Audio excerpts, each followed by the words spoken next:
To my channel. இன்னைக்கு நம்ம வந்து சிக்கன் குருமா எப்படி வைக்கிறதுன்னு பார்க்க போகிறோம். அதுக்கு தேவையான பொருள் இஞ்சி, தேவையான அளவு இஞ்சி, வெள்ளைப்பூண்டு, தேங்காய்,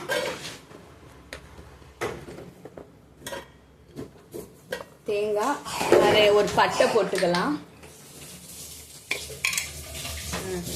ஒரு பட்டை, 2 கிராம்பு,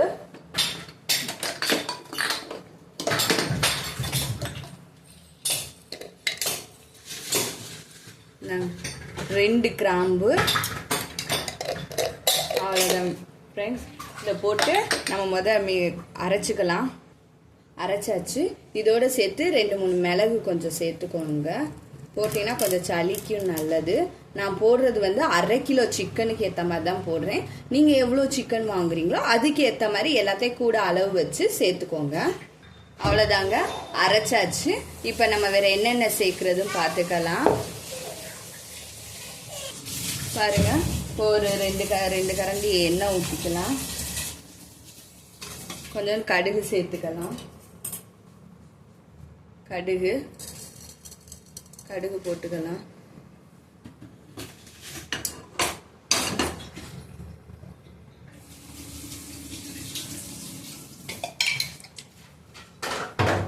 இந்த பூ கொஞ்சம் சேர்த்துக்கலாம்.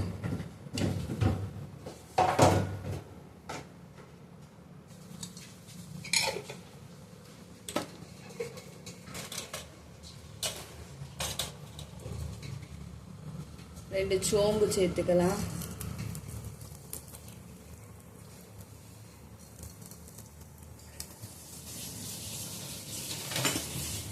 நம்ம வைக்கிறது இப்போ குருமா. ஒரு பிரியாணி இலை சேர்த்துக்கலாம். நம்ம இன்னும் கொஞ்சம் கூட சின்னது சேர்த்துக்கலாம்.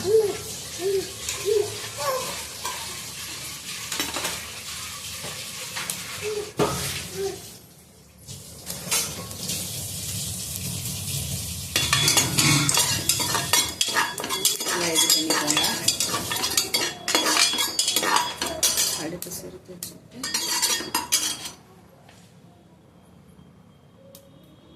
2 பெரிய வெங்காயம், 3 குட்டி தக்காளி நறுக்கி வச்சிருக்கேன். அதை போட்டுக்கலாம்.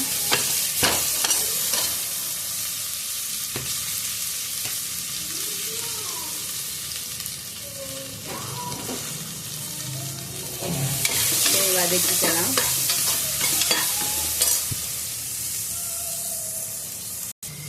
பாருங்க, இதோட கொஞ்சம் கல் உப்பு சேர்த்துக்கலாம் வதங்குறதுக்கு.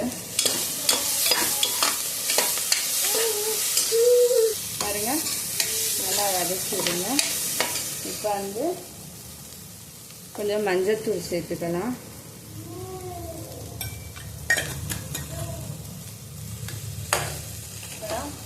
மிளகாத்தூள் சேர்த்துக்கலாம். நம்ம வந்து வீட்டில் இருக்கிற மிளகாத்தூள் வச்சு தான் ஃப்ரெண்ட்ஸ் எதாக இருந்தாலும் செய்கிறது டேஸ்ட்டாக. எந்த ஒரு எக்ஸ்ட்ரா பொடி எதுவும் நம்ம சேர்க்கறது இல்லை. 2 ஸ்பூன் மிளகாத்தூள் போதும். பார்த்துக்கிட்டு போடலாம். ஏன்னா நம்ம வந்து மிளகு வேற போட்டிருக்கோம்.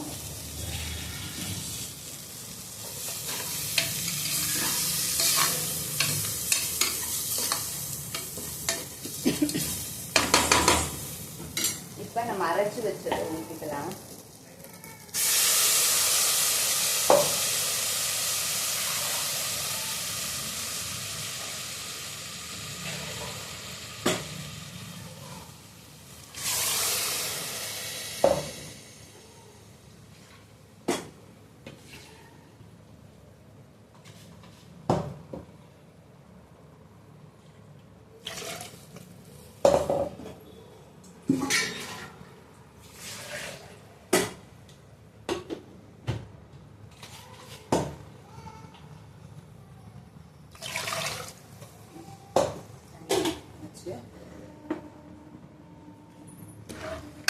கிண்டி விட்டுக்கோங்க. இதில் இப்போ நம்ம சிக்கனை போட்டுக்கலாம். 1/2 கிலோ சிக்கன் மஞ்சத்தூள் போட்டு கழுவி இருக்கு. பாருங்க, கொஞ்சம் எக்ஸ்ட்ரா தண்ணி ஊற்றிக்குவோம். சிக்கன்ல இருந்து கொஞ்சம் தண்ணி வரும். இன்னொன்றுக்குள்ளே கொஞ்சம் தண்ணியும் கொஞ்சம் அடிஷ்னலாக சேர்த்துக்கணும். ஓகேவா? நம்ம ஊற்றி சாப்பிட்றதுக்கு நல்லா இருக்கும்.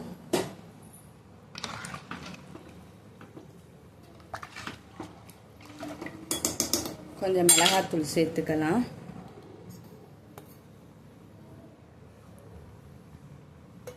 மறுபடியும் சொல்கிறேன், நான் எந்த ஒரு பொடியும் சேர்க்க மாட்டேன். நான் வீட்டில் இருக்கிற வரமிளகாத்தூள், மல்லித்தூள், இதில் இருக்கிறத வச்சு, வீட்டில் இருக்கிற பொடியை வச்சு தான் நான் எந்த ஒரு குக்கிங்காக இருந்தாலும் சமைப்பேன். அதுவும் ஹெல்த்தியும் வேற.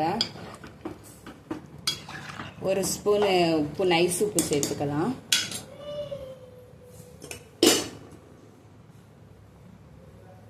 சில பேர்லாம் கேட்டிருந்தாங்க, இது எக்ஸ்ட்ரா வேறு எந்த ஒரு பொடியும் ஆட் பண்ணலையாலாம் கேட்டாங்க. நான் எந்த ஒரு பொடியுமே சேர்க்க மாட்டேன். நான் அவ்வளோதான் ஃப்ரெண்ட்ஸ். கொஞ்சம் கொதி வரட்டும். இந்த கொஞ்சோண்டு சுக்கா பொடி சேர்த்துக்கலாம். இது சுக்காக்குன்னு இதில் மிளகு, சீரகம், பட்டை, கிராம்பு, அந்த பிரியாணி இலை, ஏலக்காய் இதெல்லாம் போட்டு அரைச்சி வச்சுருக்கேன். அது ஒரு நாளைக்கு உங்களுக்கு என்னன்னு நான் தனியாக ரெசிபி போடுறேன். இப்போ இதை ஒரு கலக்கி விட்டுக்கலாம்.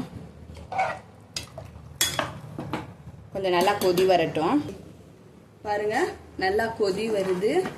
நல்லா கிண்டி விட்டுருக்கோம். மறுபடியும் இன்னும் கொஞ்சம் நல்லா கொதி வந்தோன்னே நம்ம விசில் போட்டுடலாம். பாருங்க, நல்லா கொதி வந்துருச்சு. இப்போ நீங்கள் வந்து விசில் போட்டுக்கலாம். பாருங்க, 3-4 விசில் போட்டுருவோம். போட்டுட்டு நான் உங்களுக்கு காட்டுறேன்.